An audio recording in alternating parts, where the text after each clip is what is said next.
I mean, it depends on how complex the project is. It's interesting you bring up the engineering firm, because engineering firms, I think, tend to still have drafting specific staff. Right. I mean, they literally, this is that person's job. That's all. Whereas, I think in a firm like this, and a firm, many other firms, where you're going to be more intimately tied to that project than just handing it off. I honestly don't know if I'd advocate one person doing all the setup, because I always enjoy those setup days to really understand the building. In the old days, Yeah. when we would do our concept diagramming, that was the manual effort of putting the outline around the room was Yep. helping you Understand. put the room in your head. Yeah. So Yeah. that's a good point. I don't know. I kind of think it actually is a higher level person's almost duty, especially if you're the project manager. You need to understand how much time is going into having to document this building. Yeah, really, how much time do you need to expect your team to be able to produce? How big is it? Really getting to know the details of the building. Getting to know those strange things about heights and navigating the building will be really helpful, I think, at a higher level. Where am I going with this? Cartooning. Almost like a cartooning standpoint. It gives you that opportunity to sit there and say, we'll need a special plan here because this is a higher atrium, or we'll need a special plan on just this zone, or maybe, also determining how you want things to look on sheets. Meaning, if you have a big floor plate building, someone who with some real knowledge, I think, is the one who needs to do those divisions. In my, what's showing up on the sheets, because they know what's important. But isn't that done by the architect? I mean, deciding where the sheets are and what sheets and. To some degree, but you have to ultimately make your own divisions here. Well, but our sheets are just going to be for reference. Oh, true.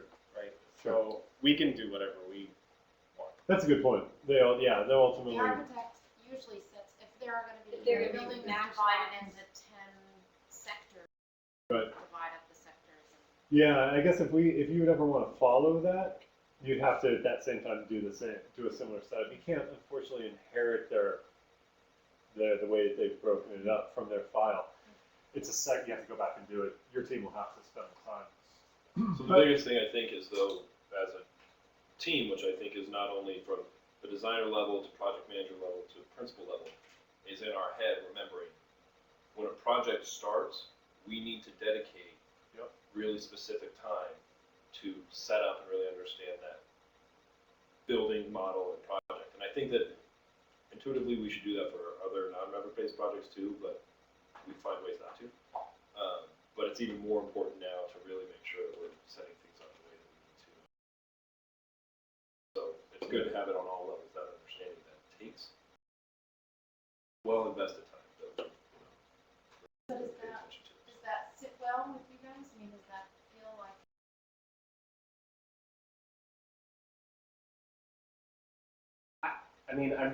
Just knowing our office, because it's Robin and I typically. We're the only two project managers that are running stuff. Because we've now taken on Christina's work since she's on We have maternity a lot leave. of lack of time.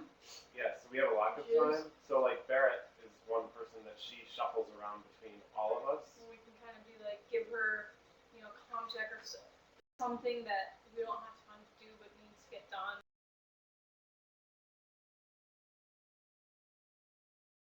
We're designing something where we're in this horrible crunch, because we often pick up the phone, New York, please help, somebody help. So I do see it, but I also see. I totally get that. Totally see your perspective. Especially since we're getting less and less. It's the way that drawing I sets. think, Yeah. though. Also, right? Exactly. So Yeah. I have a math background. I'm very mathematical. I think in 3D, and being able to kind of see that from the beginning is very helpful for me. But I also see us being here until midnight every day, and I see that end of it too, and seeing that if somebody could be doing that while I'm working on the SD layouts, that would be helpful. So I see both sides of the coin, and I don't really necessarily. That's fantastic. And I also example, in the LA office, there are really 3 different teams. So it might be that each team has somebody who tends to do that. But it's good if the person who's doing the work, part of the team who's then going to participate in this process, from what I understand, helps you learn the building. Whoever's done that has learned the building. And maybe an hour, say, boom, boom, boom, here's what I learned, and here's, snap you through the building. Right. And so I think any team can.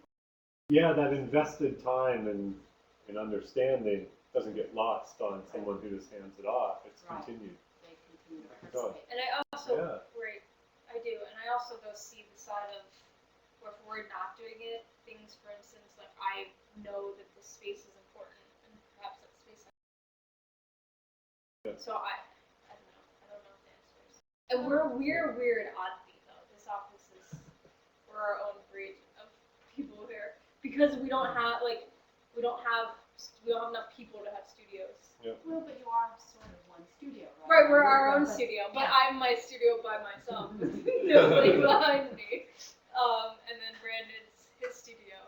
And then we grab Carrie as much as we can, which isn't very often. We grab Barrett. We fight over Barrett of who will get Barrett's time to help us. Well, let's run through this one because the nice thing about using the project we're going to use for this basic setup is we're going to use the Long Beach County, Long Beach Courthouse. Long Beach Courthouse. And the interesting thing about this is it's a big model and it's a messy model, for better or for worse. And I'm sure they did a good job modeling it, but when you look at it as it comes in, it's an absolute overwhelming mess. But it's very easy once you start to filter through and you know the ways of filtering through. We know that it took a long time. It's a big model. We'll have a lot of time to talk because files take a long time to handle.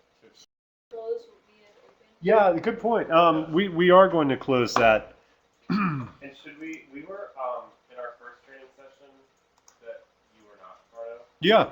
The one thing that I think that they did tell us was that if we're working in Revit all day, that like let's just say lunchtime, we should close out of everything and restart our computer today just to like Purge the memory. Is that something that you found, or is that?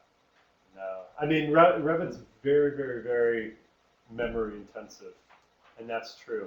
So you'll notice your computer with the memory cache will just be packed solid all the time. You Using probably don't want to have other programs running. do as little as you can. Yeah.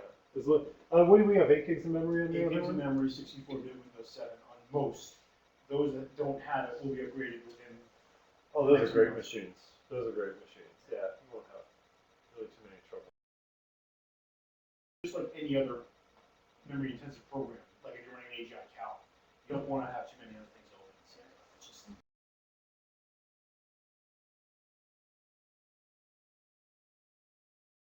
I guess just that it purges, right? I mean, you know better than from me. From a memory purge, the guy that you had training with last time said that you should restart midday to purge memory.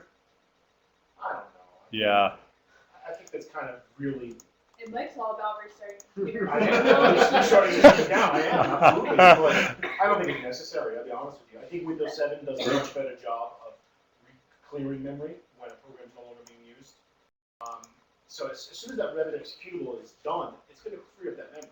So, if you find that the one thing I would say though, maybe video. Peter, would you say maybe video memory? Would be Maybe effective? so, but I think like what does everyone have under them? NVIDIA's? What video? Yeah, most NVIDIA's, and I think 512 megabytes of video memory. Yeah, that's gonna purge. I would think you're fine. Yeah. Right. I think. Sometimes you'll get messages about CPU usage being particularly high by the software. But Actually, that's a good question. Little techie, so Yeah. I might use it each time. What are the multi-processing capabilities of that? very little. Oh, really? Yeah, very. And my understanding is that it can't, like a multi-threaded processor, can't really take advantage of all the cores. Really? It's more evidently. It's more. I've spoken with some of the developers. It's more memory intensive than processor intensive. Right, okay. I mean, because everybody's got quad cores. The newest computers are Xeon 16 core. Oh yeah. I mean, it's out of control what we have now. It certainly can't hurt. That one there. Is yeah. If you did a task manager and looked at all the processors, it's ridiculous. It didn't show you how many processors it sees in Windows. It's crazy. I'm very Unreal. That is pretty exciting, actually. That is too cool. I definitely am a hardware nerd too. I mean, I definitely like the forgive me the terminology there, but I love having seeing if you can gang computers together. Revit loves added horsepower for rendering, things like that. It really starts to take advantage of it. But my understanding is that it's more of a process of a memory thing. So let's actually start a new project based upon the template. I've actually updated that. Your new startup should have the correct logo, or how we had manipulated. R pull down, new flyout project. We'll browse to that HLB template 2012 file.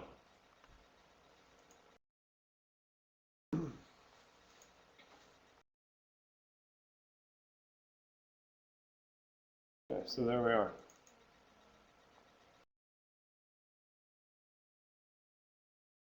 Okay. So let's just go into our views. I'm going to expand design, and let's go level 1 architectural. It's blank view. We're going to go to our insert tab. Generally from your architect, you're going to get probably minimally one file. In many cases, you'll get several. Because the software is hard on a computer, oftentimes it's broken up into separate files. So in the case of this project, there's a core and shell, and then there's generally an interiors model. Courtrooms. Courtrooms, okay. So we're going to link Revit. Basically what happens here, this dialog box is especially important. Let's take a look at what some of our options are. We are going to go to Long Beach Courthouse folder. We'll hang here. Okay? Several options that you have. This positioning is especially important. You know, where is Revit's origin? Does it have a 0, 0, 0? It does. It's just very well hidden. You can't find it. There are, if you Google that, there are many discussion threads out there on how to find 0, 0, 0. It's amazingly hard. But what Revit's going to do is if it has several files that are coming together, you have different options. Automatic center to center is not a reliable way of getting it to make sure that all the files will line up. Instead, you can do origin to origin, which Michael has utilized. The most reliable is auto, and it's by shared coordinates. Basically, this is going to establish, in the architect's file, they should have established a shared coordinate system. If you get a file from an architect that doesn't have this set up, ask them to turn on shared coordinates. Because if you're bringing in multiple files all together, it just ensures that they all are stacking in the right place. So, in the Biogen file, is that how, since they're the first through third and fourth through sixth, that's how that would automatically... Exactly. Exactly. So here we're going to hit automatic by shared coordinates. I never do the manual, obviously, because it's just so imprecise. Okay? But click on this LBC LTG setup file. We'll hit open.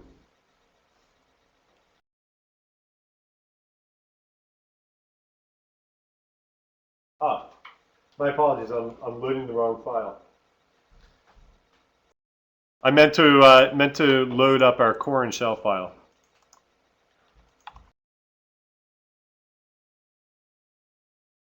Go to your Manage tab. and then manage links. Manage links. And I can see there, this is my XREF management point. I can see that I've brought in this file. It happens to be empty.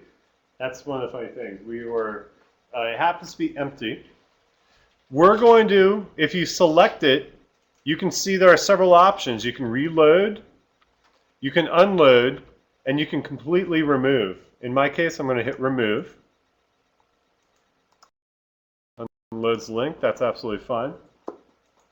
I had intended to bring our core and shell and the courtroom Can you also plans in. undo? You could just undo as well. Yeah, but if you're 10 days into the project. So you go to your Insert tab, Link Revit. My apologies, it's in the Links folder. Links. Shared coordinates. We're going to do the CS model first because that's core and shell.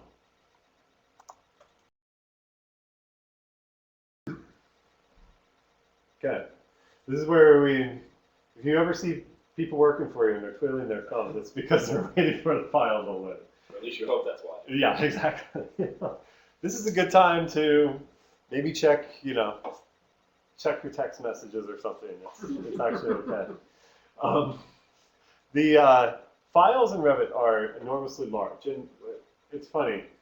A 50 megabyte file in Revit is considered quite large. A 100 megabyte file is extraordinarily large, and after that point, you need to start breaking it up. Average computer can't handle it, which that's really not that big in terms of information, computing information size. It's not that large. But to Revit, your template is already 20 megabytes, just the starting template, because it's carrying all that lighting information with it. We can purge, and I'll show everyone how to purge. If you find that you're in a project and you're moving along, you're not really utilizing any of the template fixtures, or not as much as you thought you would. Maybe you're pulling in all manufacturer-specific stuff. You can purge a good bit of them. Basically, when we send our file out, whoever has this file can steal That's correct. any of our. That's correct. Yep. So I like to add the firm's name to anything that is specific, but you're exactly right. They don't want to share it, then Yeah, that's exactly true. And right now, for that matter, if you went and opened up this courthouse, which I believe is an AECOM project, you get to see how their firm does things. So if they had living families in there. Yeah. Well, Yeah. I think in particular when a lot of projects aren't covering full scope for lighting, we may, as the project moves along, see some of the things that the electrical engineer is using. They may are fixtures. It is, and especially with copy monitoring, which your engineers will end up doing with the lighting fixtures, is they basically make a copy of it and they bring it into their model for wiring and all of those types of things. Okay, see, we have a project upgrade going on right now. It's because this courthouse file is 2011.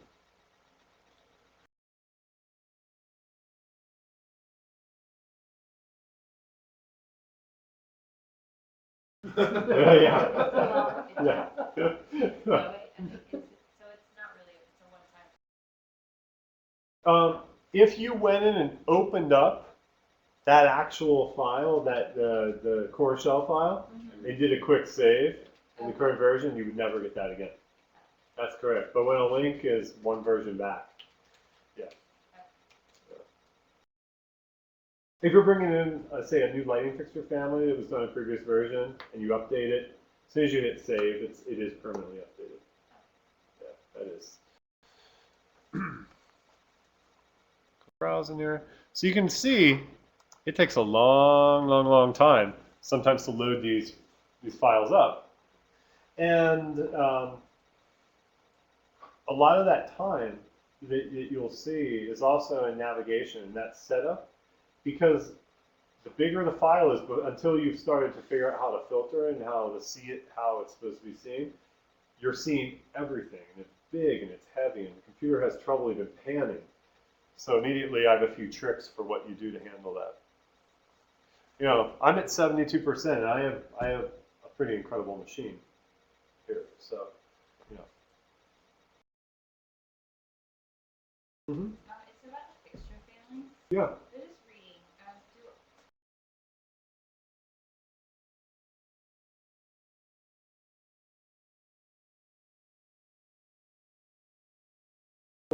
Only if the ceiling is in your same file.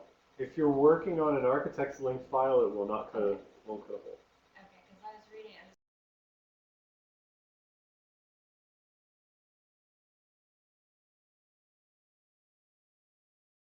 Yeah. That's It- only when you're working within their model. If you're working within their model, it will create a hole and it will update. That hole will move with it, thankfully. Okay. But I've never heard of a situation with like the hole being left behind that it's cut by.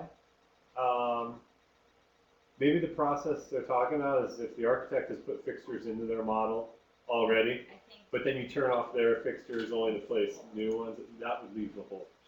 Yeah. Other than that, I can't think of any instance where that would happen. So actually, exactly what you were just saying, this opening thing is saying, once upgraded, the changes in the linked file won't be synchronized with our central file. It's just saying that if you upgraded that other file, it would be permanently detached from its setups. So I just got a differing coordinate Yeah? message. Yeah, exactly. So we found out on this project that it did not have shared coordinates set up. And that's the point. If you see that come up, call and ask to have shared coordinates established. It's not absolutely necessary, but I'll show you why here in just a moment. And I get this screen a lot from opening, the long list of like these reference types. Yes. So there are links going into the architecture model that aren't being held, and that's just the warning right there. It's saying, hey, maybe the structural model's missing or things like that. Okay. So shared coordinates are really critical. If you're ever doing a campus plan or something that's large, multiple buildings, it has to be in place. Otherwise, you can lose your location. You can lose your origin. Your work can get. It's not as bad as in the AutoCAD days when 0, 0 could be off by a little bit and you could lose your origin point. But it's still, it's not catastrophic, but it's not great either. Okay, so here we are. We see a grid. Has everyone loaded? That took nearly 5 minutes to get it in. First thing I do after I start to get it set up, just do a quick Control S or a save. You will get reminders for automatic saving.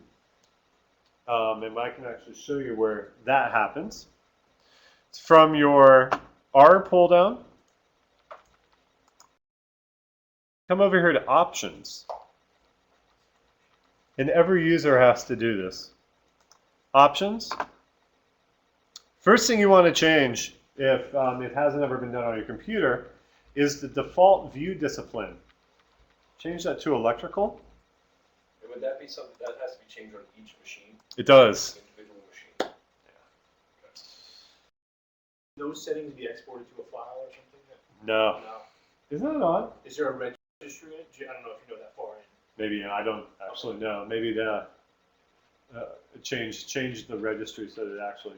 I don't know if there's a registry. Like if I can push out a Reg edit. registry update file, that's essentially an import, of the settings. See, yeah, look at that. I would love to know if you can find a way to do it. Yeah, absolutely. So here you can also change your save reminder interval. Excuse me. 15 minutes I think is pretty good. Synchronizing with Central, 30 minutes to an hour is fine. Unless it gets very large, but I don't think your projects will have that. Once we get into work sharing. Other tabs, user interface. If you like having a black background, you could change it here. I like having the white background because personally I like to see black lines on white paper. I get confused when I see the black background. Okay. Graphics. Here we go. File locations. This is the biggie. Your template file will eventually be pointed here, or rather, for every new project, you'll point to your template location. Macros, all of those things that generally none of us are having to worry about on a day-to-day basis. Set of file locations for templates. Right. The one quick question I had under the general tab, this was one of my questions, is that I believe the journals are the kind of backup files that they save. You got it. I would be interested in your recommendation of how many of those backups we should keep. I know that when I actually documented, I changed it to hold just 3 because, again, those backups are the same size as the original file. So from a server size standpoint, once we have to make this big push, we can't have 400, No. 1,000. Yeah. They're huge. How often does the server get backed up? Every night? Yeah. You're fine. I'd say 3 is plenty. Yeah. Yeah, that is talk about IT issues. That's going to become a really huge one. Is storage space for these Revit projects. And we've already run into it. I mean, I know you, Brandon, had to remove a bunch of stuff, right? I forget what the specifics was. You got to remove all the backup files, or just because you would keep downloading daily sets, so you had to keep erasing the daily sets because it was just becoming way too server disk space intensive. Yeah. So we definitely want to keep those journal files. We had to do the same thing on another Yeah, larger you project. guys got to do it, right? I had to archive certain. Got it. Okay. Yeah, that's I would think And let me just ask, is that something that we have to standardize, or we have to? We would, because otherwise, again, going back to kind of the registry type thing, if that's something that we could deploy on everyone's machine, wide, because otherwise, it will have 10.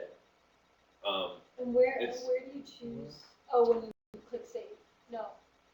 Well, every time that you would click save, Right. it'll create this backup. Right. So if we tell it 3, once we get to the 4th time we click save, it'll delete the first one. Yeah. And under what tab? Sorry, under the general tab, it's called Journal File Cleanup Yes. in the center there. It's similar to, thinking of AutoCAD, those .bak files that you get. Yep. I personally haven't run into an instance where I need them, so I've changed my personal settings so that it doesn't create those because they annoy me. Yeah, and I'm sure there are, but it's What I call crying. one of those that we're trying to limit, obviously, how many of those that we'd have. So Well, now that we can so easily go back to a server backup. Yeah, as long as there's a Save way when I time. call crying and say, Mike, I'm Yeah. exhausted, you didn't work, please help me, or I'm going to leap out window, and there's somewhere for him to find something. While you're on the subject of backup files, under that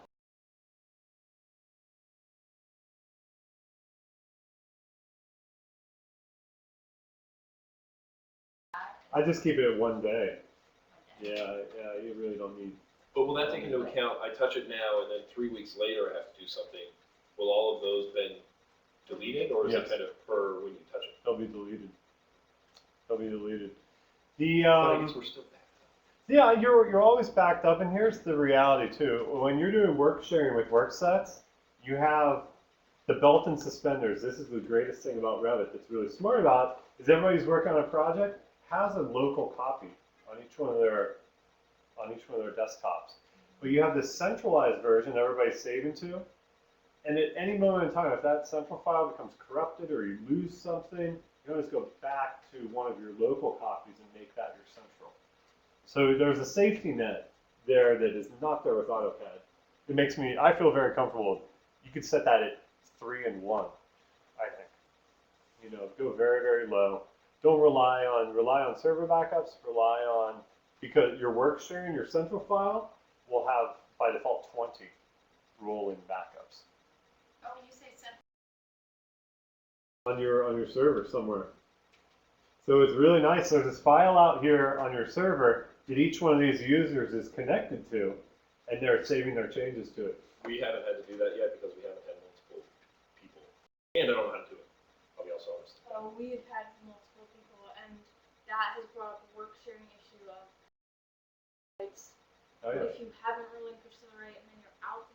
Yep. whatever reason, Yep. that becoming Project. that becoming a disaster, people getting a little. Yep. So so I think that that's also something that at some point we need to all talk about, not now, but just the way that we kind of work and our plan, our ground rules of what we do within the day. Yeah. Do you relinquish all your rights, or when you close a file, what we don't run into these issues, no one's feelings are getting hurt, so on and so forth. Yep, and I think a lot of that, fortunately, is laid out here in the legends in the HLB processes. It's been done. A lot of that has been set up here in the work sharing area. It's a legend type HLB processes. LA office put together this, and it really is pretty good. May want to put it into a Word doc or something, but for the most part, it's really good. Yeah. Saving the central, knowing to get out of there. We'll touch on that a bit more. Talk about setup. Work sets would be something that we will set up at a later time. Whoever's setting up a project, you will be setting up your work sets. But let's type. One more. Let's go Revit link again.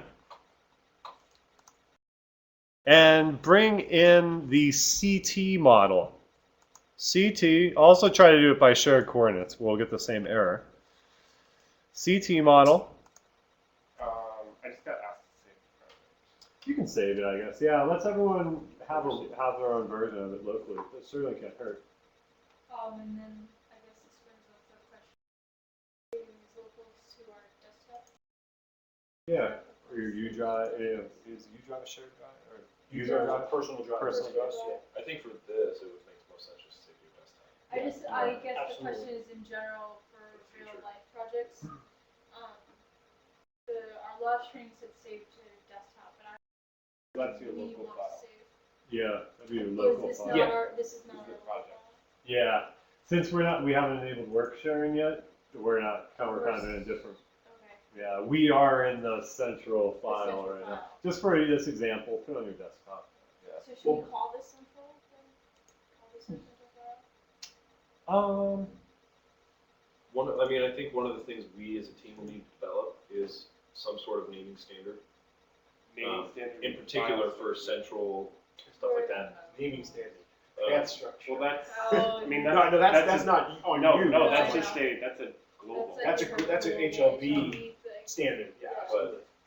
I mean, for the time being, I just say it on your desktop. That makes sense. The other thing to remember here is that when you're saving it local to desktop, you're working off your local disk. There's no network bottleneck when you're working on a server. And a server, I mean, let's be realistic. It's not going to ever really get bogged down where it's going to be serving out files slowly. But if there's the slightest bit of noise on your network connection or something that's slowing you down, that's going to be a failure you don't want to deal with. You're better off working locally for a large Revit file and then saving it, copying it, moving it to the server for later. I think it's going to Got get it. better performance, really. Agreed, yeah, entirely. I think that's the reason that probably under the hood, that's why they said for work sharing, we'll have people work locally and then saving back that thing only once in a while, avoiding those bottlenecks. Yeah, I mean, I don't know how large are those Revit. Once the Revit project is really robust, how large do those files get? Gigabytes? Hundreds of megabytes? Oh, well, I'd say 100 megabyte Revit file is about the largest. Ours, when we're linking in stuff, doesn't get that large, but we'll receive from architects 250. Okay, so they get, see, every time that you are working with a file on the network, 250, and it's got to keep doing this reading and writing off the network, you're really going to get slowed down. You're better off working local. It's going to be right off your local disk. That's a fast connection. It takes the network out of the equation, and it's a little bit better way to go. Absolutely. Cool. And that's probably why they did work sharing like that. I got the second file in. Did everyone else? Still good? Okay, so what we have here looks like a grid. The architect had set up a sheet guidance grid. I don't know why they had done it quite this way, but where they were like documentation zones. And watch what happens when we zoom out. ZE. Massive stuff. okay, and it's really, really hard. Where do you begin as a person who's setting up, right? Like, oh my gosh, I have to suddenly make RCPs and plan views and all these things out of this file, right? Okay, well, there's one saving grace here. You can hover over something and hit tab. It basically filters through everything that's below your cursor. So if you hit tab and then left click there, okay, I was able to select, even in the linked file, that object, okay? And it says, when I look over at my properties, it says, it's an AECOM model grid array.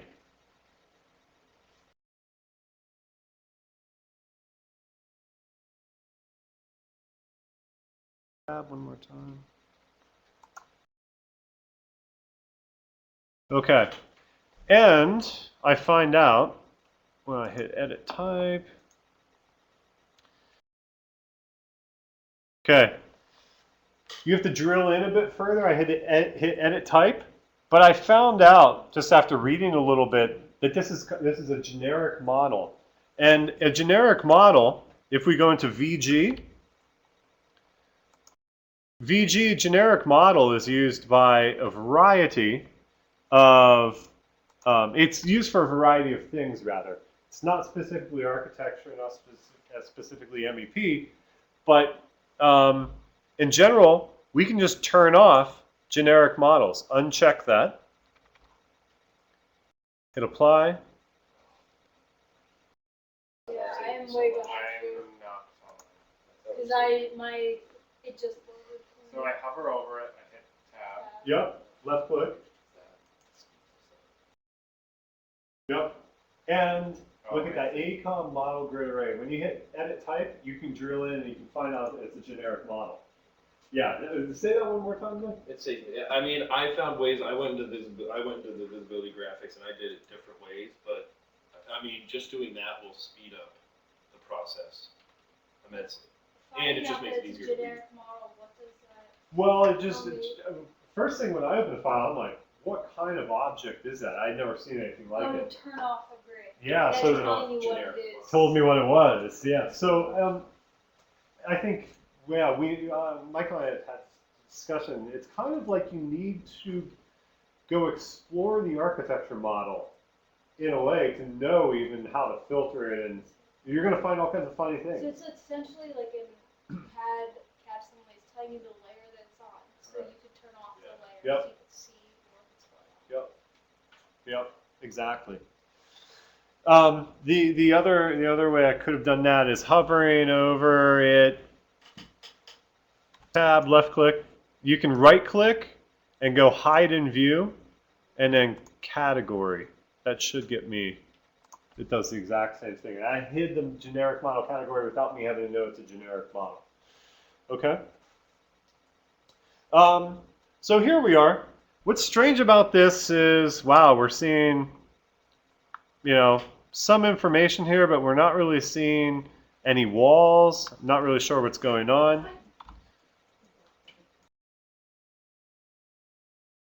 And this is the CS model. I'm not seeing the courtroom model. It's because it's up.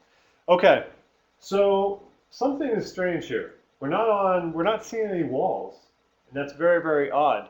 The other thing is we're seeing an awful lot of reference plans, things like that, kind of getting in the way. This says to me right off the bat that there are some level differences, and we need to really go see what the architect's levels are doing. So first thing that I normally do is I'll zoom out here. I'll go to my View tab, and I'll cut a section through. Left click on the section tool, and it's like drawing a line in AutoCAD. Left click to start it. Go here, left click to end it. It's going to chug for a moment. But after I've created that section, I'm going to right click, and I'm going to say go to view. Okay, there we go. So that's helpful. At least we can start to see what's going on. Can you explain how the view depth works? Yeah, here just for the section. Yeah. Yeah. So the view depth. What's nice about this in plan, Brandon's point is, when you highlight that section, you have some grip control on how far in you're looking. Okay? Obviously, sometimes we just want to take a very thin slice of the building. Other times we want to look all the way in. That's also controlled over here in the properties. When you select that section, you're able to control your clipping. But does that say, so like, if I took that grip and moved it all the way past the edge of the building, Yes. does that say that from my line to wherever I'm looking, if it hits a wall, it's gonna draw that first wall that I see? Correct. Okay. Correct. This is particularly helpful if you have things in the distance that you want to show. But will it show that stuff it'll show the stuff in the distance too? Well, as of right now, I'm taking only a thin slice that's 10 feet. Right. But like, If I pull the grip out. yeah, so, but is it going to just draw this wall and then stop, or is it going to draw everything behind it as It's well? going to draw everything behind it, but it's not going to like use X-ray vision and see through. If you have a wall in front of other walls, Yeah. So it'll when you look at It'll that view, inspect it'll it. stop it'll only show you this, but it's still going to draw this. Okay. correct. So, yeah, let's leave it pulled out. It certainly doesn't hurt. So here we are in this view. Now, one of the big problems I saw initially with this file is, and with anyone, remember when we were planning, there was something wrong. So, first thing is, it's a level issue. Got to be a level issue. So drill in, go take a look at your levels. Okay, well here we are. This is helpful because I'm realizing that ground level is actually, I guess in TOS or top of steel, top of slab is actually a bit higher. Okay, so first thing we need to do, I'm going to do a ZE again. Our little level mark. Yep. How do I see it to my section? I would set the light wrong. Okay. And then you can click on that section, right click, and go to view. Go to section view. Okay. So our levels are funky. Secondly, I noticed this as well. The models did not come in at the same place, unfortunately, in the Z coordinate. That's particularly troublesome. There's a few things that we can do. We can either use our align command to handle that. But you can see here's our one art. Here's this one model. This is the CT model. And it's not coming in at the same Z coordinate, so that's particularly troublesome. We can use our align command. Fortunately, there are column grids. If you had shared coordinates in place, you wouldn't have to do this at all. But you can use your align command. Remember that? AL. And we're going to just go ahead and align two common column grids. I'm going to look for, in my case, I'm going to look for line F. Go right to left. I guess which are you clicking on first? So I would think so. E. There's F. You click first on the lower model. You click first with the align command on the line that you want to align to. So the thing that you want to stay in place, you click that first. Then secondarily, you click the thing that you want to move. So there's line F selected. And I'm going to come over here to line F in the other model. I'm going to click that align. See there, it moves over. But in our real world scenario, if we run into this situation, to be frank, we should be putting down our pencils and calling the architect saying, Entirely. because if we just move to the left, but we should be moving to the right, our stuff's Yep. all going to be wrong. Correct. It really comes down to the architect needing to have shared coordinates in place, and you don't want to start a project until it's in place. Exactly.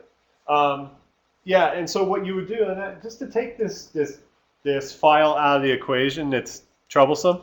What you would do, the next thing is you would move the levels down so that they align with one another as well. And you do the same align. Do the same align thing. Just to make it very easy, let's just hit delete on that. Okay? And we're deleting Deleting the upper file. Yeah, to make it easier. Now, if we deleted here, is that the same as when we went to last time and managed links? Is it going to delete it there as well? Do it really fast. Look at the error that pops up. It's curious. You can remove. It says, "Oh, you want to remove the link." In our case, let's just hit OK, which means it's going to unload it. It's still there if we want to go back to it. Okay, but the big thing is we need to figure out what's going on level-wise here. Okay, so if I do a zoom extents, our little by default there's a level in every Revit project, and you can't delete that one level. But what you want to do is you want to inherit these levels from the architecture file, right? So we're going to do something called Copy Monitor. Okay, it's on the Collaborate tab. We're going to hit Copy Monitor, and we're going to do the fly down. Sorry, one quick question Yeah. before we go to that. So these levels that are in the model that we're looking at, so there's blue and black levels, those are the ones that the architect has already set up, right? Correct. Correct. A black level head means that there is a floor plan view associated with it. A blue level head means that there's no floor plan associated, and it's not a problem. It'll still both print as black. Okay, so Copy Monitor, select link.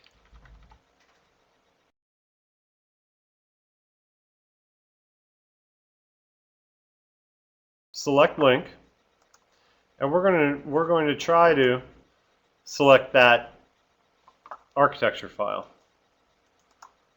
Sometimes you have to zoom out to be able to select it. Do you want to hit that outer box or the purple? I actually tried to hit a piece of the building. The outer box didn't let me do it. How do we know if we selected? Okay, you'll know that you've selected it when you look in the upper left-hand corner of the drawing area, and you see these copying selections. You'll see Copy Monitor, Coordination Settings, and Batch Copy.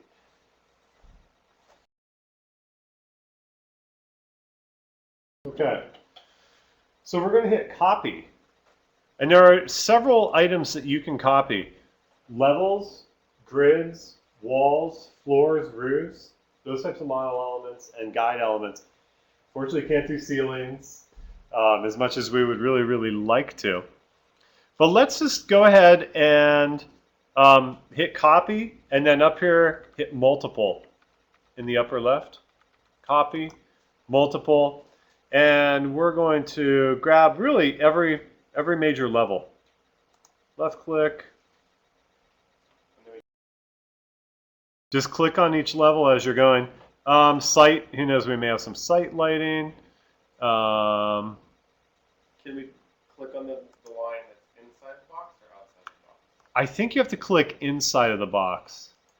Yeah. Let's just do primary levels. Levels 1, 2, 3, 4, 5. We'll, of course, skip the top of steel levels. And maybe we'll just do level R2. So is the ground level the top one? I think so. The top, this one? The uppermost. Yeah, the And other then top did you of use steel. the RT? Did you use Any one of them, RT, R1. We probably won't make a plan view. When you're done with all of this, you hit Finish. This is all that we're really going to copy monitor are their levels. We'll hit Finish.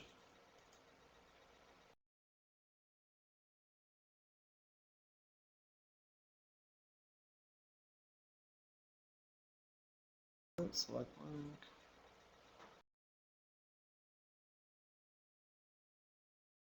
Copy.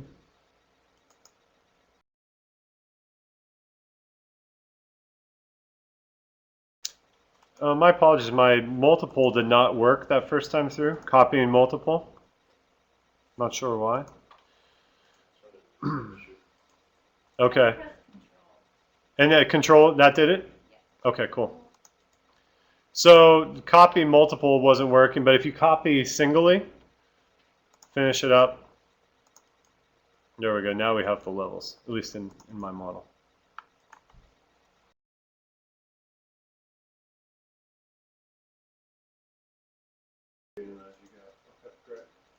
Okay, so just while everyone's doing this is creating an intimate link between your levels and what the architect is going to be doing. So if they change a level, its height, you will get a notification on like a subsequent model.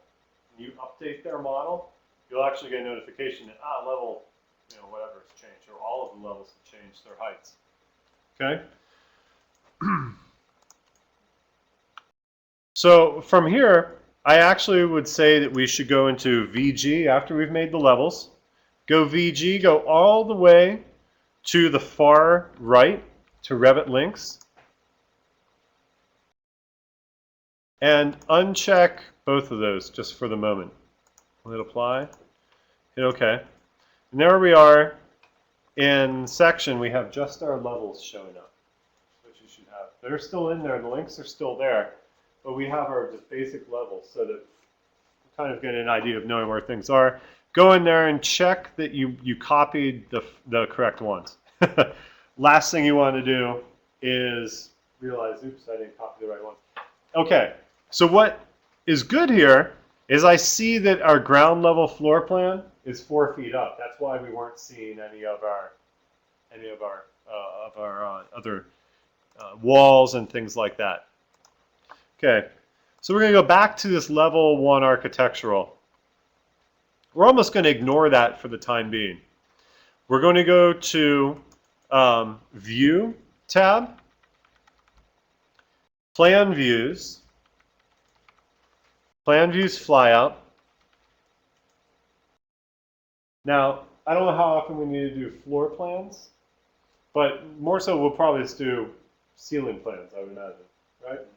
Okay, so let's just do ceiling plans. Plan views, reflected ceiling plan. Check this out. It has every level that you just made in there. And what you're going to do is use Shift, highlight all of this.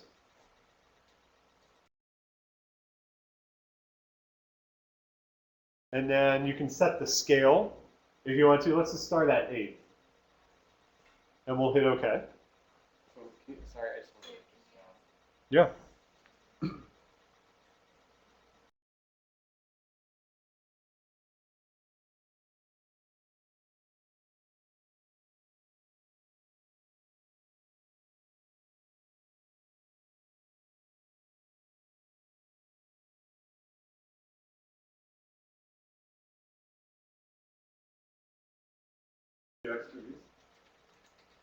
Oh, you just probably you selected more. Not a problem at all.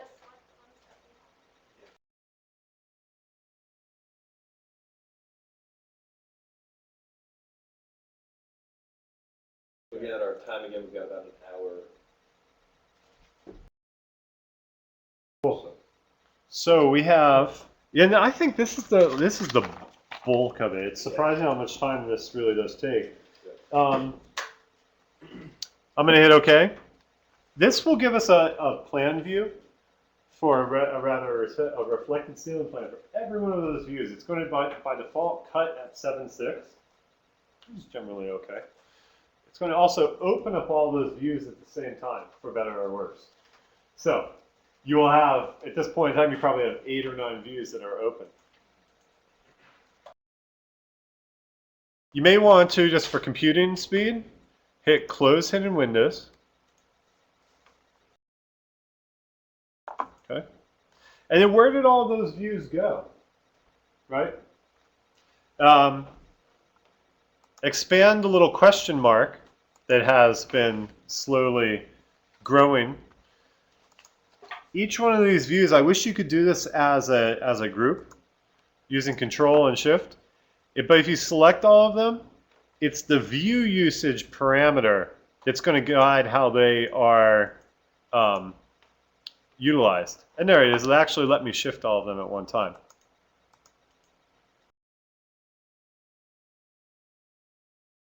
I'm going to delete my original plan view because it's just not useful. And for that matter, I'm going to make site. Site isn't going to be my major view. Ground level floor plan, here we go. How did you just move all of So you have them all highlighted. Look over in your properties browser for view usage.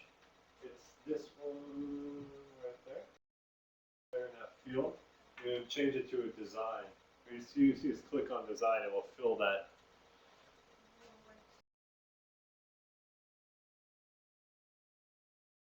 And so that's how it sorts. It gets it out of the question marks. Yeah. And then hit apply.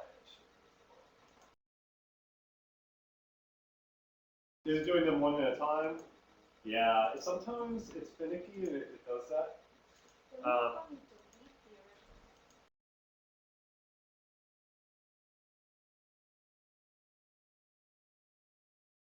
original. Okay, let's go back into, let's open up our ground level floor plan.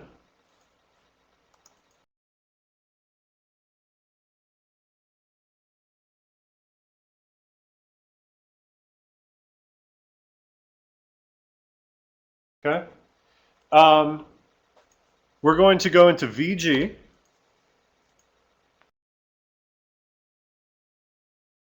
I'm sorry, ground level ceiling plan.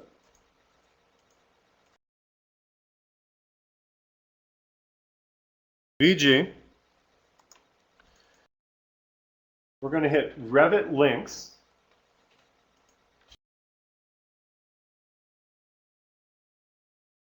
And we're going to hit display settings. Okay. In your native file, you have a VG setup, and for every view you have setups, but you can also control the linked files VG settings. That's what we're about ready to do. So right now your display settings are by host view. Instead, we're going to click that, and we're going to say it's by linked view. Right here, this little radio button, rather than being by host view, change to by linked view. There we go. Okay. We have to change the view type.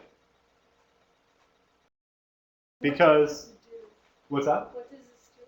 So what this is doing is it's saying whatever the architect's RCP looks like, we basically just want to copy that I see. right now. Did you go through this process? No, well, no.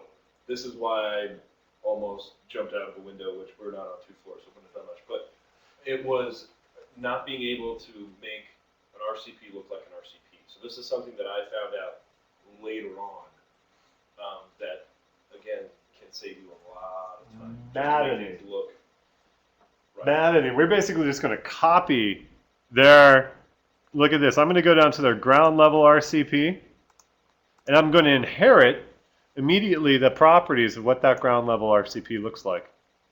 Did you go over ground level design? There it is. Which ground level did you take? I took the VG, Revit links, by linked view, and there was just a plain ground level RCP. Let's try ground level RCP link. Your architect is going to have to point you to the best view to mimic or copy. And that looks like the major one that they have.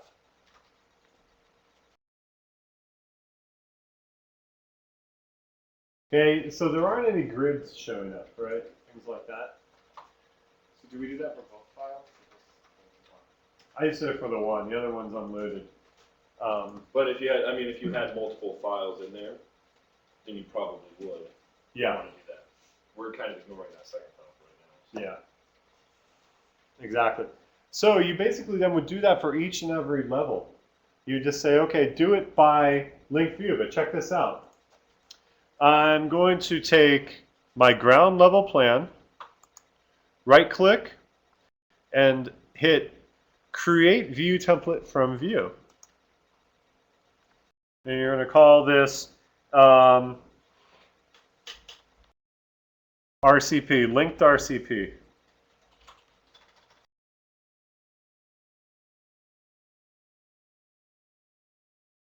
Right click from your project browser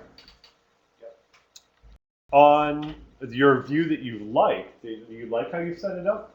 Right click on it, and then hit Create View Template from View. And then what did you call I call it just linked RCP.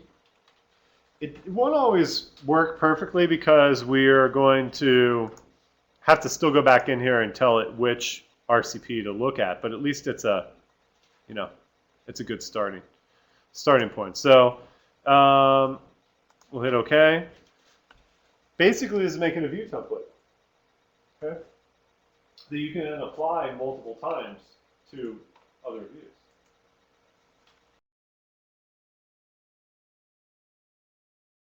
Does it just tell it to go to the linked, or is it going to tell it, like we go to level 3, is it going to tell it to pull whatever was the ground level? It probably is going to do the latter. So We'll it have to go opens in that there. Your architect set Exactly. all of those levels the same. Exactly. Hopefully they did. But you select a group of views, then you can right click, apply view template. You select your linked RCP. Okay. We'll hit apply and OK.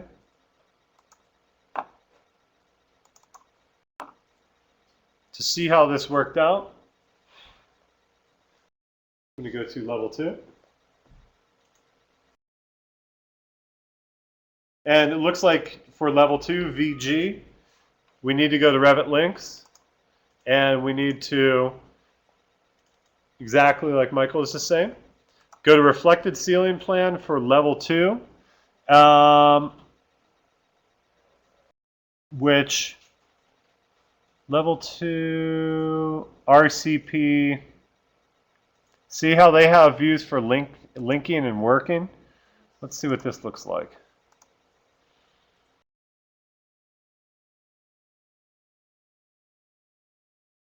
But yes, you'd have to do it for each and every one. It's a little bit easier when you're not dealing with different levels to make a view template and then copy it around over and over and over.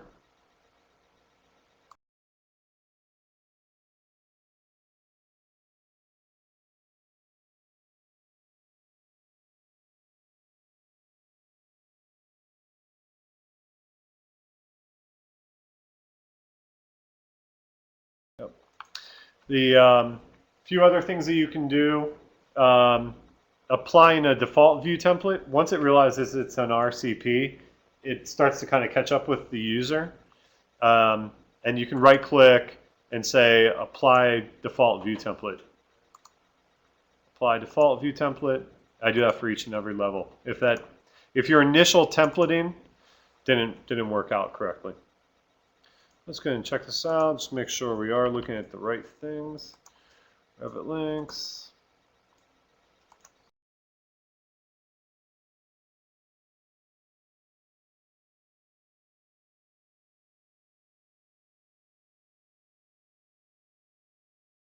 Yeah. For every file, Revit file you link into your model. You do. You do.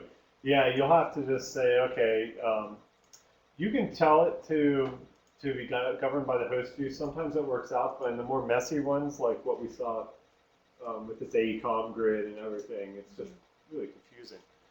Trying to get that to, trying to figure out how to navigate that. As we keep working our way up, the RCPs are getting better. I'm not seeing any interior walls. And the funny thing about this too is that we're seeing plumbing fixtures, which is very strange. Okay, so what we could do there is we could go back into VG, Revit links, by linked view. But look at this.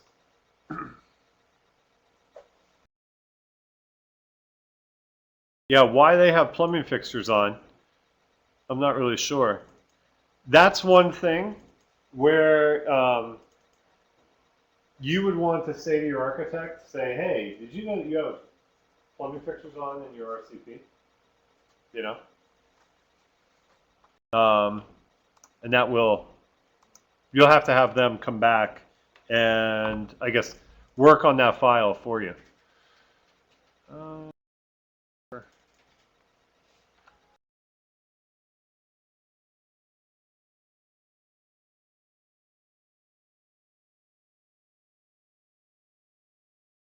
Okay, so you can start doing a little bit of poking around in the architecture model. Remember tab, you hover over things, hit tab a few times. Did you find some fixtures in there, or you just place some fixtures? This was on level 2. Okay. Ah, okay, good.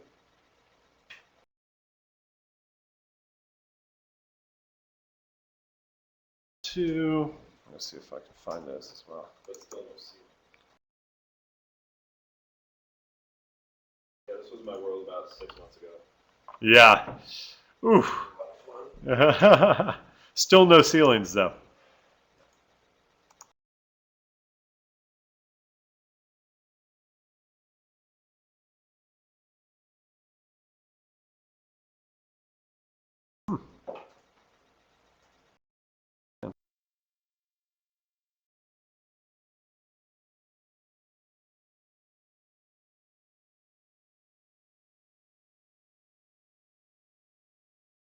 Still not getting.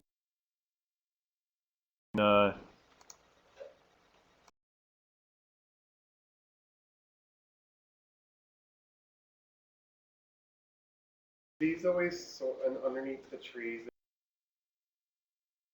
They always sort alphabetically. They do. So in order to get them to sort correctly, we'd have to put a number or whatever.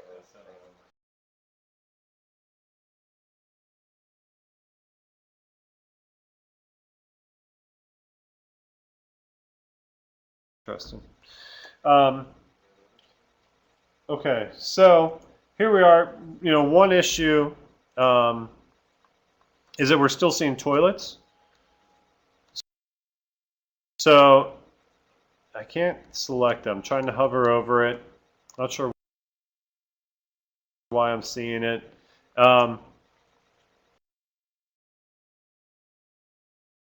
Unfortunately, this may be one of those things you just have to go back to the architect. Otherwise, you can go into VG, Revit links, display settings, make it custom. Okay. Hit custom. Go to model categories. Change it from being by linked view to making it custom. And we'll go in here and we'll take plumbing fixtures out.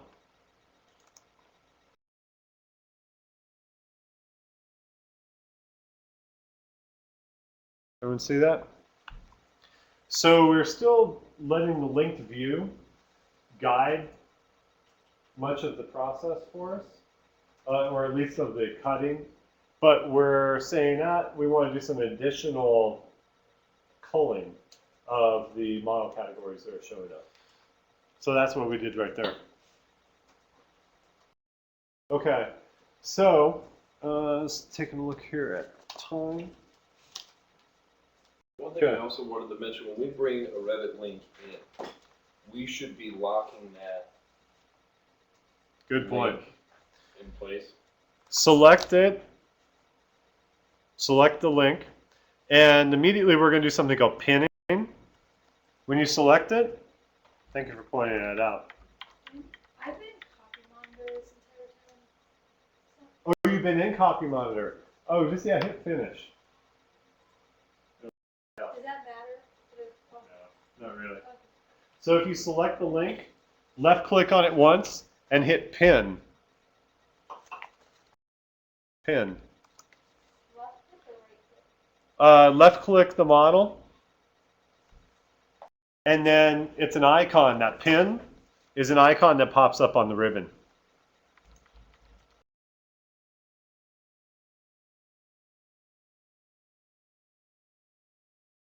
And then that locks it in place. If anyone tries to move that, let's just give it a try really fast. Select that linked model, MV for move. Left click to set a base point. We'll see if we can move it a few feet.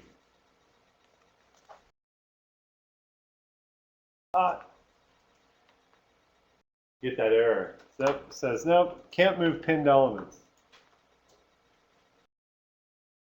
Very, very, very good thing to have in place.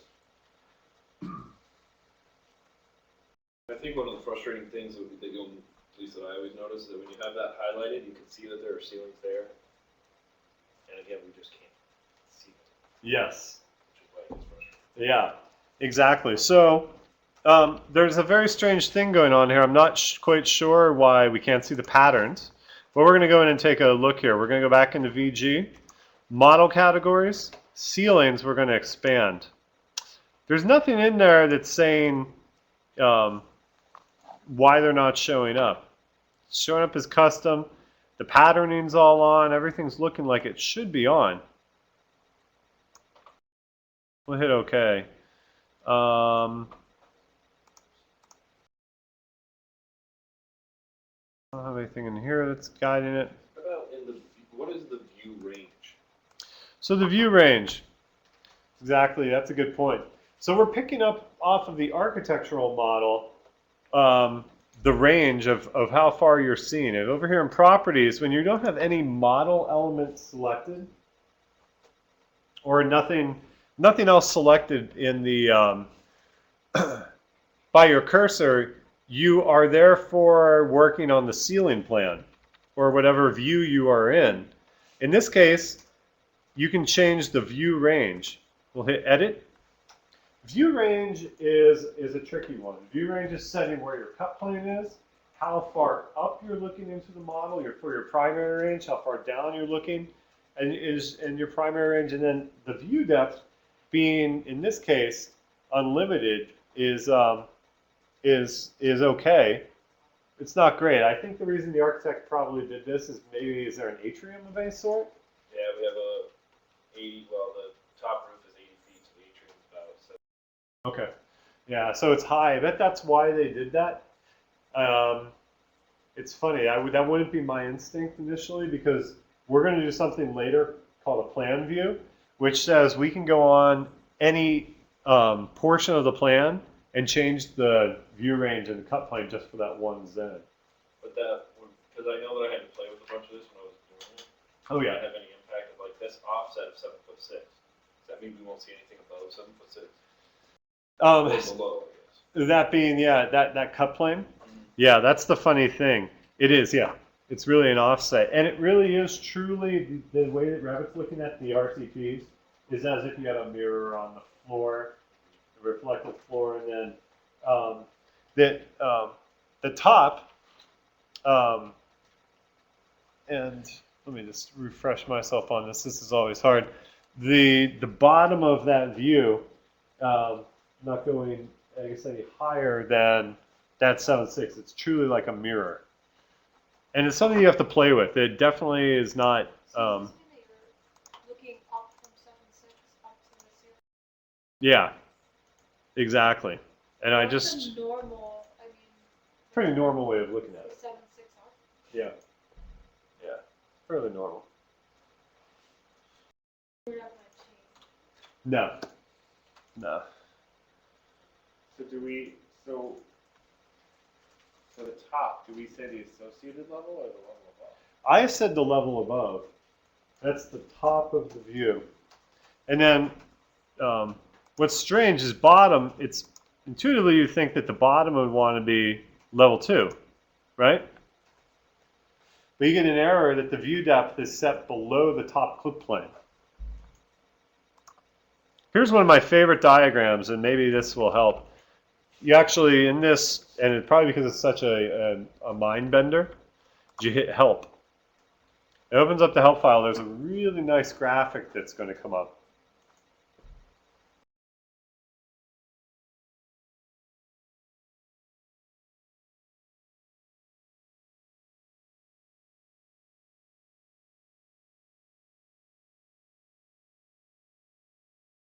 There we go.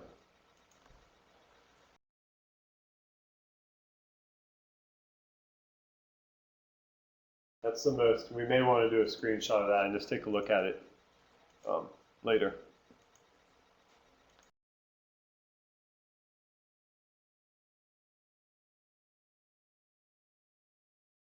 So when you're in ceiling and you click viewage, you're looking from below what you say up. But when you're in floor plan, are you looking from what you say down? Yeah, exactly. Exactly. That help is it. Yeah, his help is grayed out. Oh, really?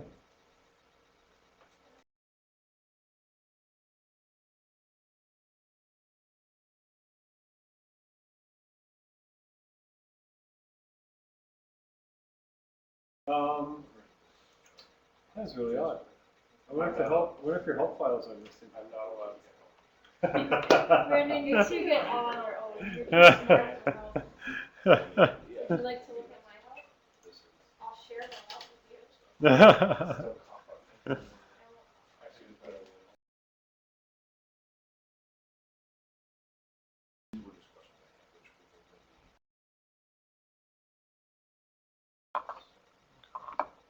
So the help files are very good for this. Okay. Let me zoom in, see if I can find the ceiling. We know that they're there.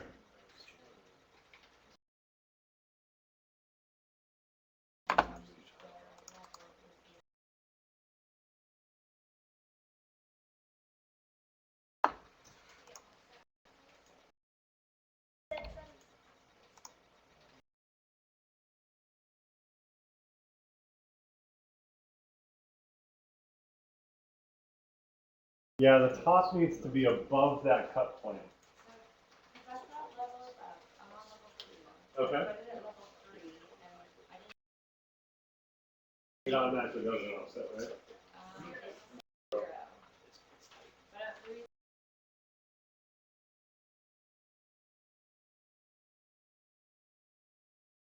Yeah, it's strange. It's kind of, that's the part that's really counterintuitive to me. View depth needs to be level above.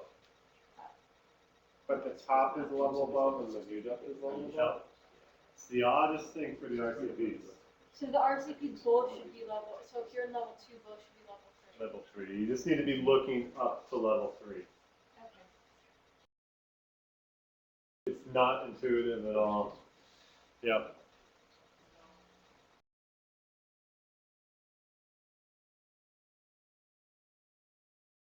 Okay. VG, I'm not sure why my. So the top and view depth, primary reach top and view depth. Yep. I'm going to look here for my ceiling. When I post section through the corridor, You're able to find one. there's, I mean, you can visibly see it. Yeah. Yeah, but primarily we have just slabs, right? I mean, it's Above there, then they've dropped jib. Oh, okay. At the elevator or at the escalators. So yeah, if you look, yeah, there's an 11-foot ceiling outside of the corridor.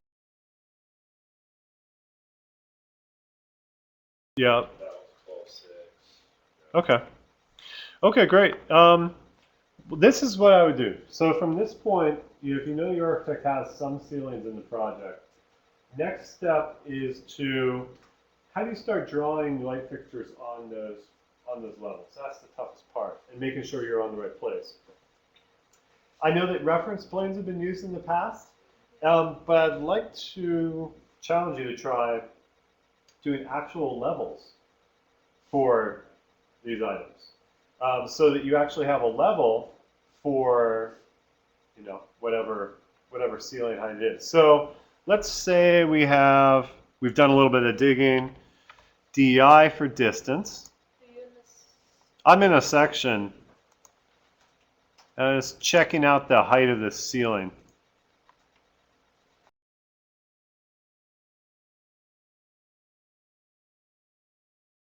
Funny, the levels that I have brought in, they look like they're below the slab.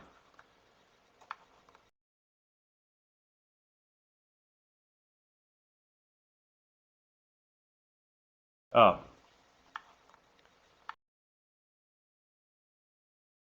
This is something I do sometimes too. Notice how you've copy monitored a series of levels, but then you have the levels in the linked model showing up and they're in the way to a degree. You can go to a VG, Revit links. Let's turn off levels just in the link. Okay? Make it custom. Model categories, custom. We're going to turn off, and that's actually an annotation category. Sorry about that. Custom. We're going to go turn off levels. Apply. Okay.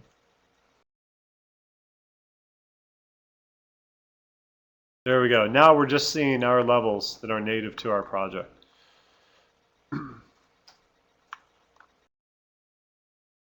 Back to those escalator cores.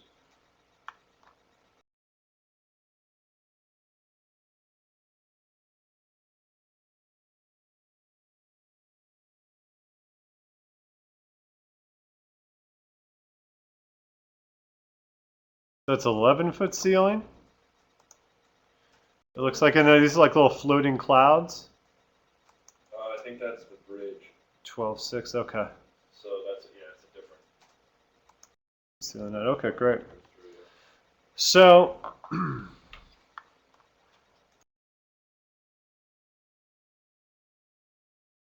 would say go to your Architect tab.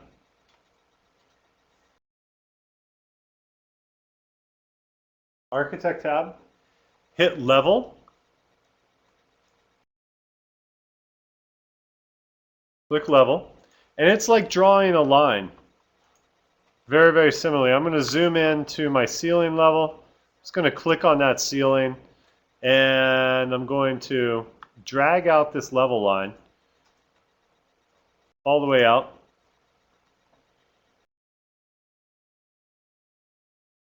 Okay, so in this I'm seeing, I'm going to break this just so I can see. It's supposed to be at elevation 45.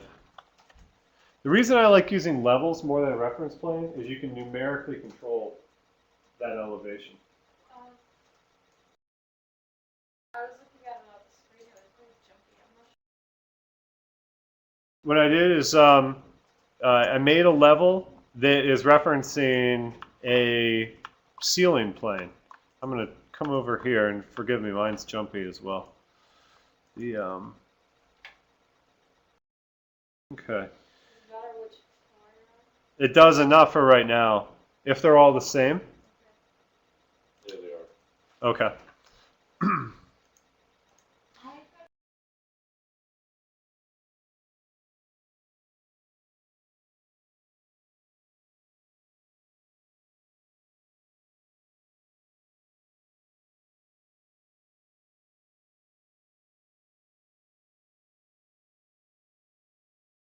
Oh, zoom in and click on the ceiling plane, or what you think is the ceiling plane, and you're going to drag it out.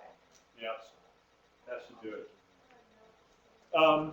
And one thing too that I'm realizing is that I think the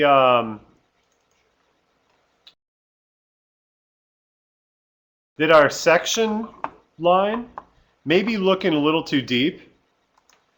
I'm having a tough time seeing. I don't know what's beyond. Sometimes I set this section line, come on, to just being an inch. And by doing that, I can sit here and I can filter out all the stuff behind and beyond. And I can really start to see just what's immediately there at that particular slice. You know? So hopefully you're able to filter and not looking so far in. Okay, so by default, it called that level default HLB level 2. Well, the funny thing about that is that's not level 2.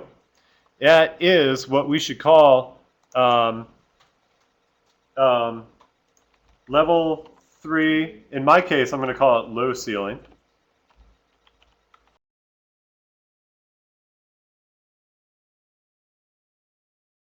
Level 3 low ceiling.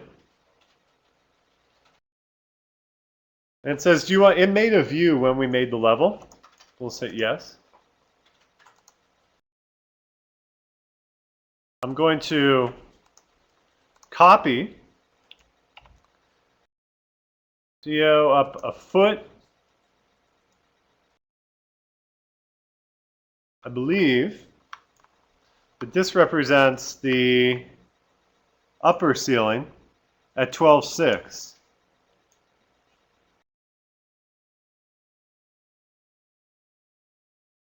I may even recommend people with, again, this project is an example of we have, you know, probably 8 or 10 different ceiling heights throughout the project at least. In creating these levels or reference planes, I found it handy to give what level as well as what the distance is above finished floor for that level. Oh, that's a good So idea. for instance, on mine, I'm 11 feet, so I have level 4 and then in parentheses 11 feet above finished floor. Just because for documenting then 2 weeks from now, and you need to put something at 11 feet, it's usually the quick kind of reminder of where. That's a good idea. Yeah, this is cool to do as opposed to reference plans. It's nice because you can just double click on the dimension, and you can change its height. The other thing. Another question: how do we get it so that like we're on top of each other? Can I get, for instance, level 3 upper ceiling all be on one line? No, we'd have to go into the family for that level head Okay. and change it. Yeah, I wish we could. How do I mean, like, if I want to measure dimension something, Yeah. it's not.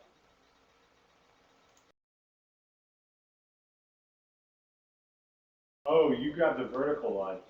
See if you can grab a horizontal. Oh, this. Yeah.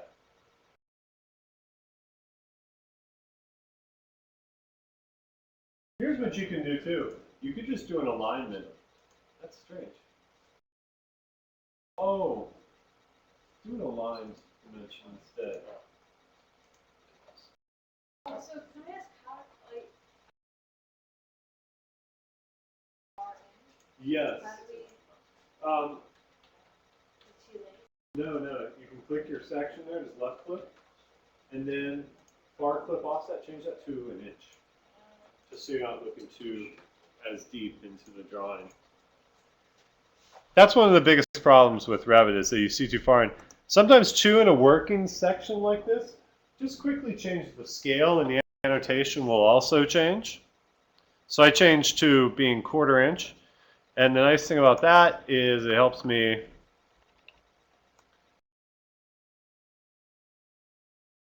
now I can see finally what level I'm working at.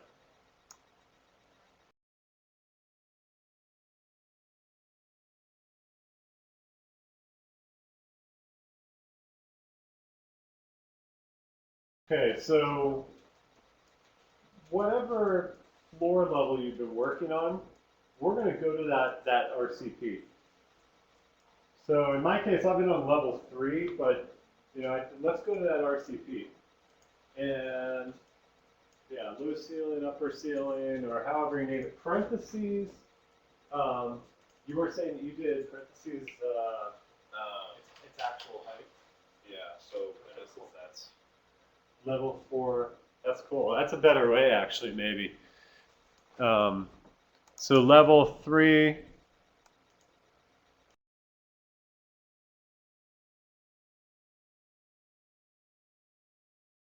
Something like that.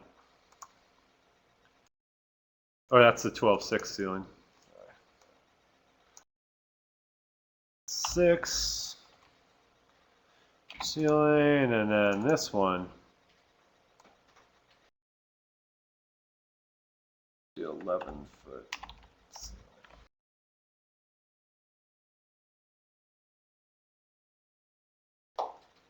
Let's hit, yeah, name corresponding views. It's a good way of doing it. Okay, so I'm going to go to my level 3 now.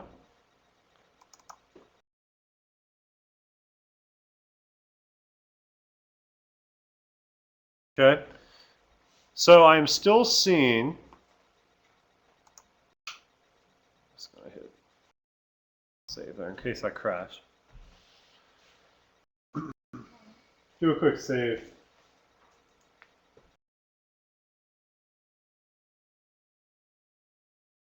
Okay, so here we are at the escalators. And would this have like a perimeter cove or something on it, or? Where in the? No, there's a.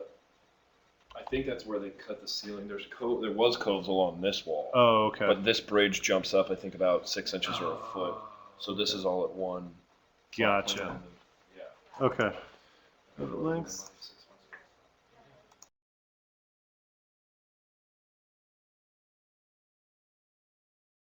One thing too, I don't know if everyone likes the way that their halftone is working out. In my case, I'm going to change this. You can go through your Manage tab, Additional Settings, Halftone and Underlay. This was, I think, a question Michael had. Halftone and Underlay. And I'm going to make mine just a little bit darker. Now, this is for the project, so if you were doing this to, if one of you does this, it does it for the whole thing. Make it just a bit darker so I can see. And there I am, I'm getting some ceiling patterning. Excellent, okay. Let's place a few fixtures. And because we have a ceiling, we could use a hosted fixture, right? Automatically. And let's do that. Lighting fixtures, hosted. Let's just do downlight spot or something like that.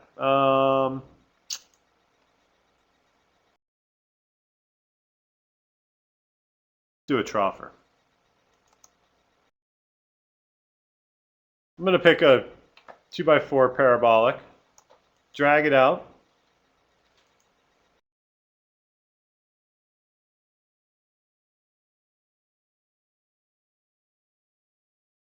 Come on, place. Yeah, so it's not finding the, it's strange. Just recess cam, let's see if that. That one's not doing it either. So this is good reason why we have your non-hosted fixtures. If it can't find it, that's very strange. Are we sure if those are ceilings? When I looked in section, it does have a call out ceiling. Yeah, Within I that found the corridor. same thing. Okay. Yeah, that's a GWB ceiling. Level 3 should be working.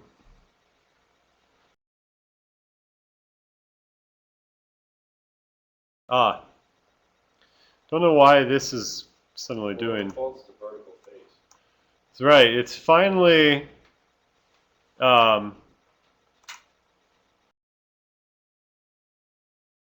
defaults to vertical face, but that hosted recess can should be coming in.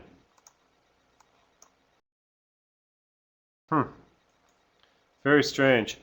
I need to look at this a bit more, but the hosted plane surface lighting fixture, one up above, I'm going to pick a 2x2 here.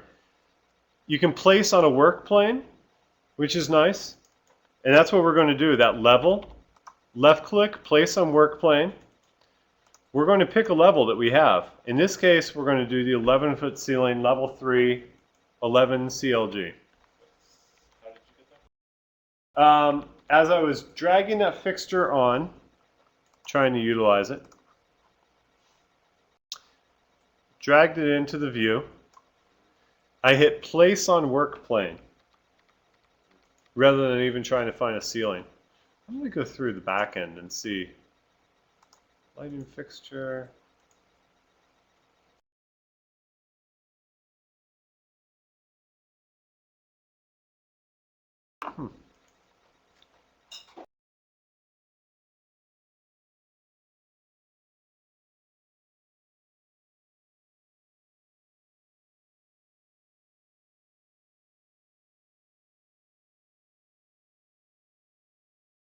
Bear with me just 1 second.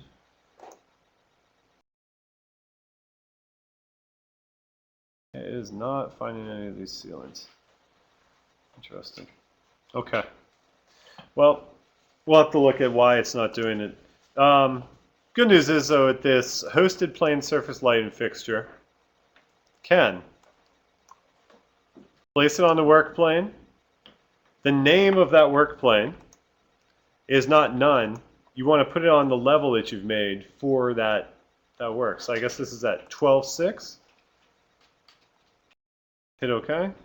And there we go. We can start placing the fixtures.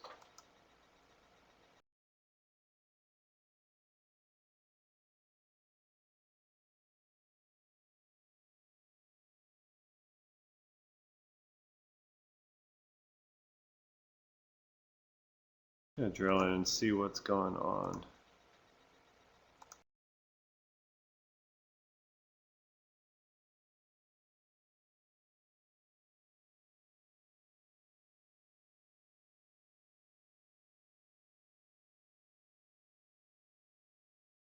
This is just a face.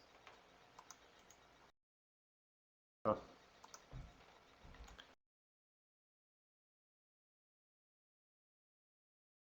Another thing too, you can drag in these cuts.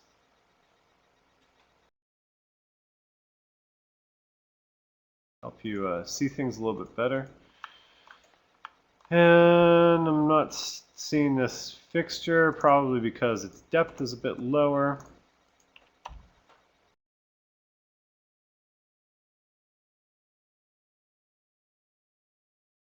There it is.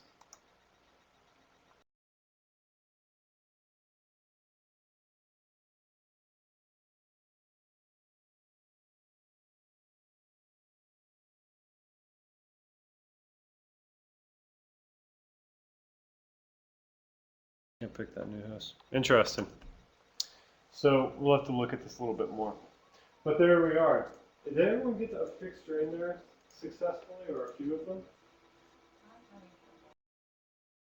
The HLB fixtures work perfectly, so I'm not worried about those. I was trying to get those to bounce in.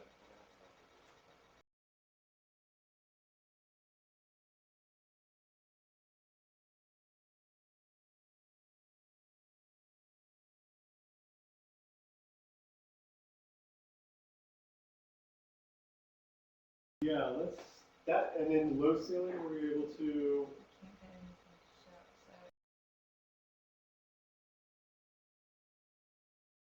Oh, these aren't hosted, that's why. Okay, so then.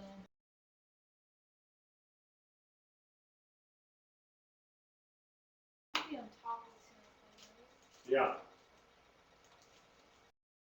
Yeah, they should be finding that ceiling plane is fine. Very strange.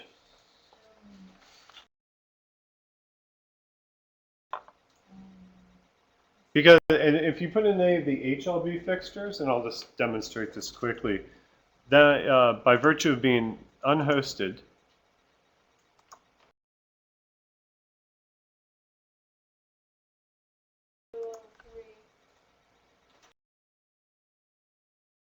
No, I put it in originally on level 2.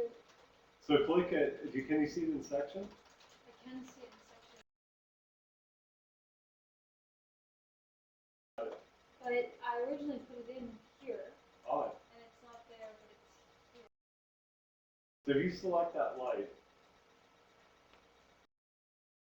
you can hit edit work plane, and you can change it from being at level 3, drop down.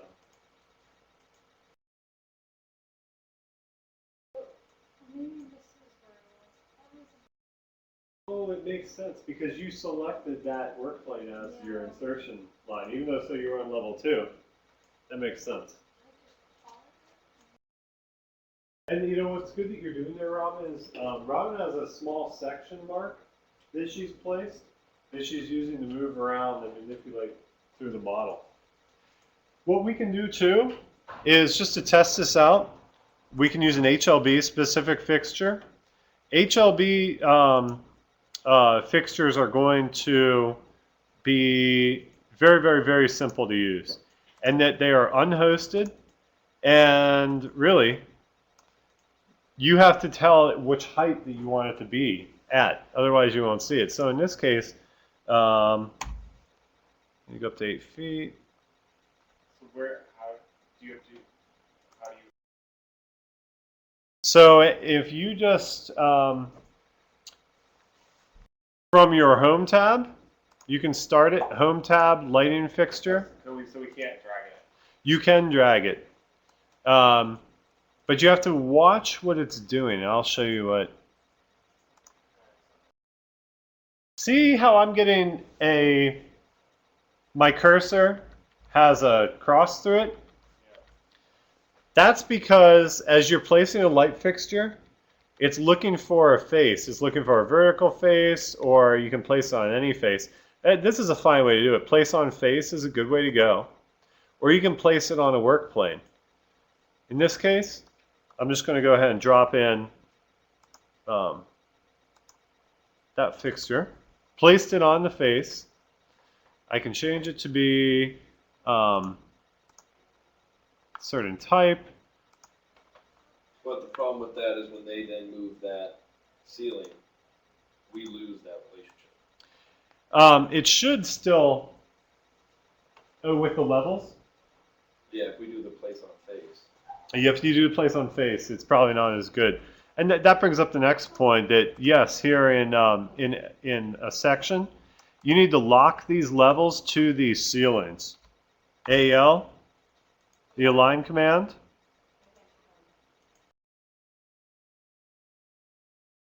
Lock that. So that if that ceiling moves, then also your fixtures that are assigned to that ceiling level will also move. Remember, you can place fixtures on a reference plane. I'm sorry, what? We'll have a ceiling, right? What do we do with the ceiling? I think we have a ceiling. I aligned it to a ceiling. So, Yeah, exactly. Yeah, so use your align command, AL, and then lock it into place. And can't find it, right?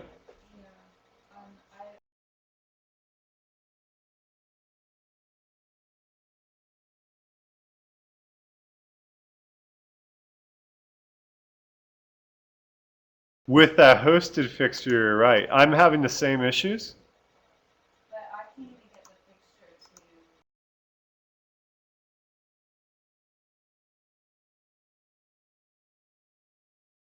to. And that's even in.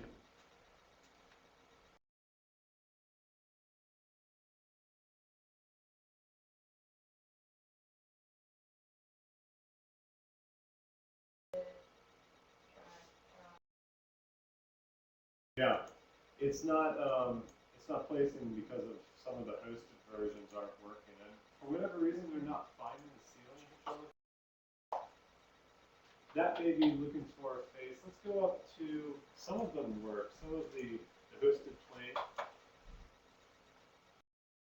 Obviously, we'll be using too many of these. I'm not sure why they're not placing. I need to look at. There we go. Place on face. Place on work plane.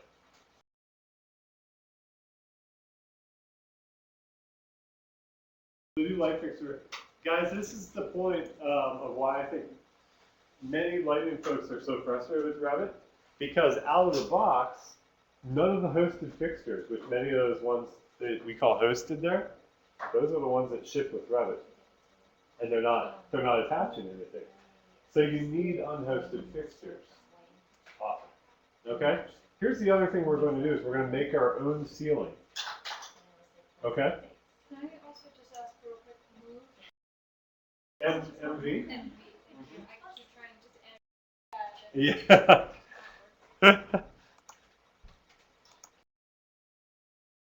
Okay. This is one thing I like about levels. Watch this. If you use your levels to set up your ceiling planes, is I can select one of these. I'm going to hit select all instances, entire project. Look at this. If I want to change a group of fixtures from one level to another. Edit work plane. Okay? I'm going to change that name. I can change it to the other ceiling height. Boom. There they go up. One thing too is if you find this is just cumbersome with there's a lot of things in the way, you can shift them and move them around. But isn't that interesting?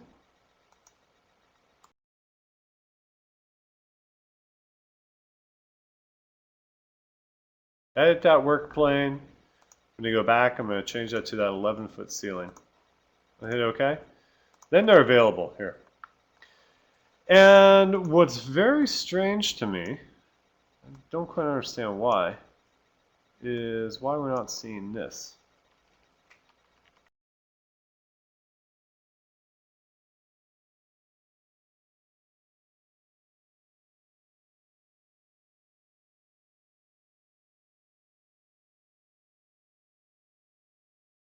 Let's see if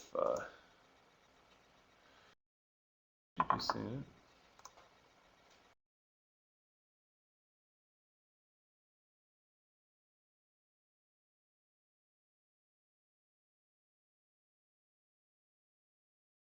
Plane.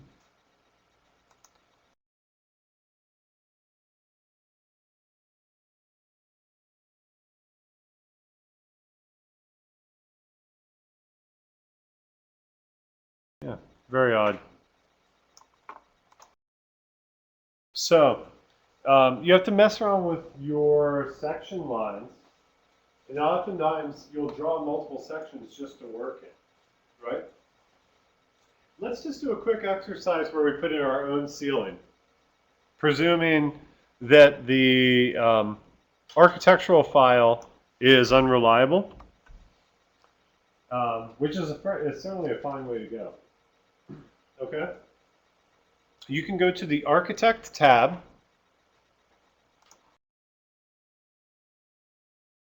and hit Ceiling.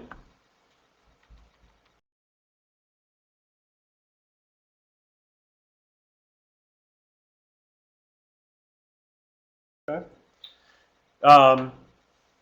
Get a reminder here. And it asks you the level that you want to set it at. Fortunately, if you already have a level set up for it, it's done for you. You can hit Sketch Ceiling. It wants to automatically place a ceiling.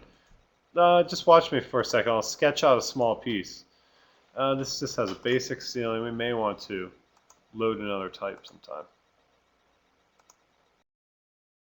To sketch out a ceiling in Revit, you just use line work. And you have to make sure that you have a closed loop of lines. That's the most important part of all of this. Because if you don't have a closed loop of lines, it can't create the ceiling. And that means that you may have instances where you do a closed loop of lines for a big room, but maybe there's an opening cut out. Revit understands donuts, meaning that if something is a closed loop of lines, it will see that as a plane. But if you draw another circle inside of that, it will see that as a hole. Okay? So in this case, we'll hit Finish. Here we are. We have a nice ceiling plane. Now all of the hosted fixtures will work seamlessly. Hosted. There we are. We can place those. Okay. It's a little bit of extra work, but you can certainly do it. The other thing that you can do, just to get ceilings in very quickly, is open a second session of Revit, because it has to be a second session. I'll show you why. What's this? Mike's cringing. He's not listening, but he's cringing. Oh. Second session around. Yes. Since we have 7 licenses. No, it's one. It uses the one license. Oh, really? It's per computer. Yeah. Yeah. Open a second session of Revit. When you have a file linked in to another file, you cannot open that linked file. Okay? So I'm opening a second session because I'm going to take the ceilings and I'm going to copy them out. That's a process that you can do each and every time. I'm not sure why. Normally the hosted fixtures are fine in going into a linked model. You won't have any trouble. But for whatever reason, this file is finicky. I'm not sure why it's doing that to us. It wasn't prior when I was running through just the basic tests, but regardless, network,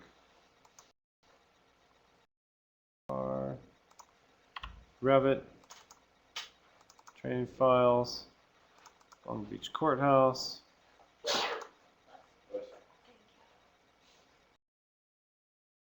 Go into that core and shell model.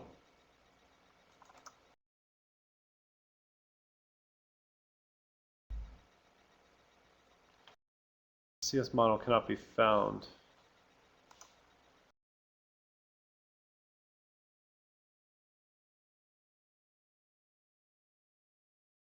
Occasionally you just have to go into the architecture file.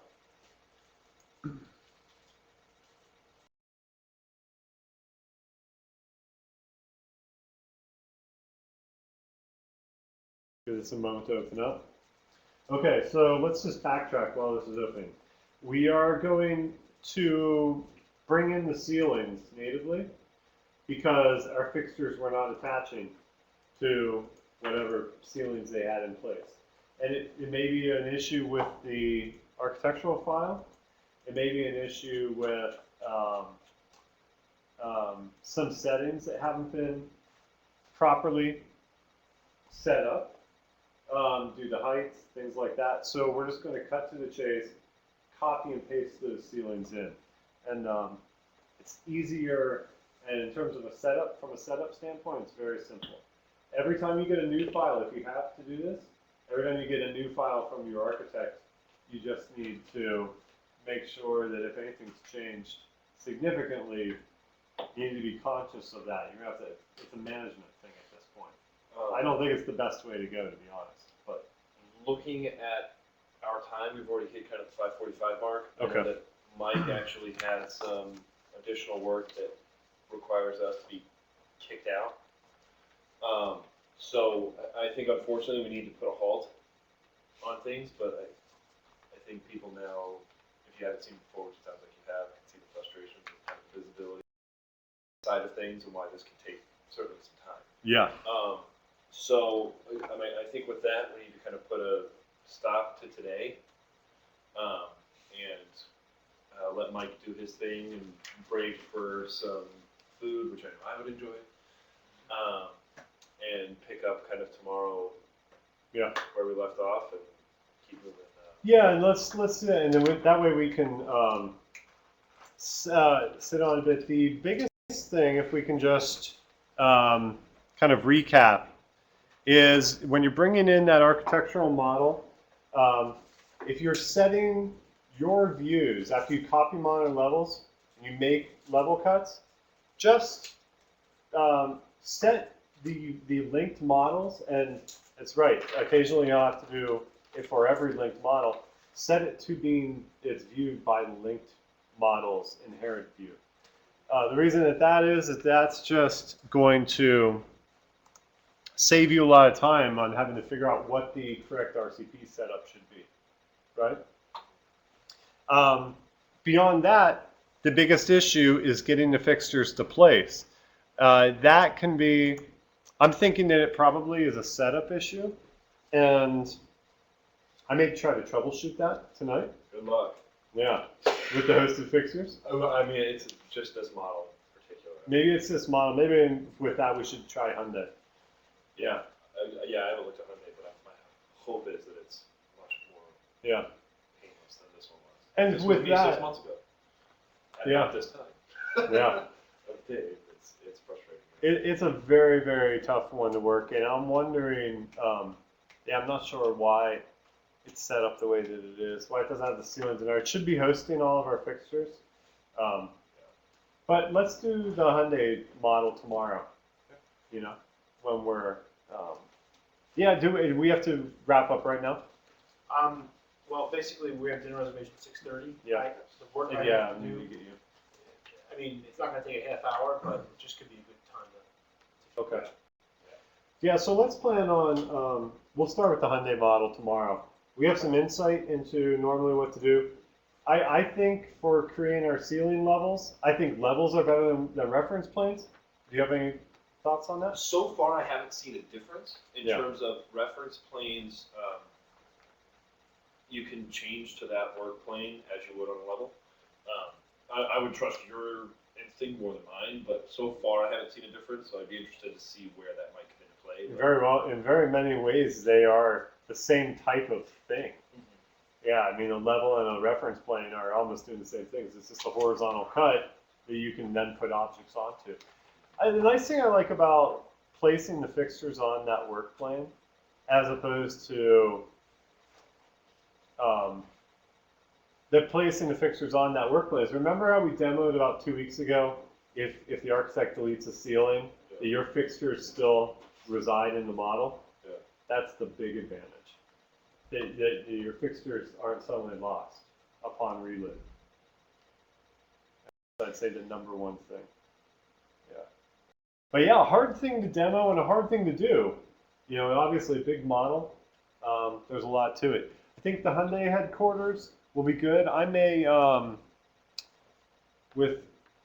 is it okay if I upload that to my FTP and troubleshoot a bit tonight and make sure things are in place? I think so. Yeah. Okay, it's confidential. I'll delete it as soon as I'm done. But just to get I think the making sure it's, ceilings are in there and making sure that it's working out right. We'll give it a try. Sounds good. Okay, great. All right. Thanks, everyone. Okay. Honest.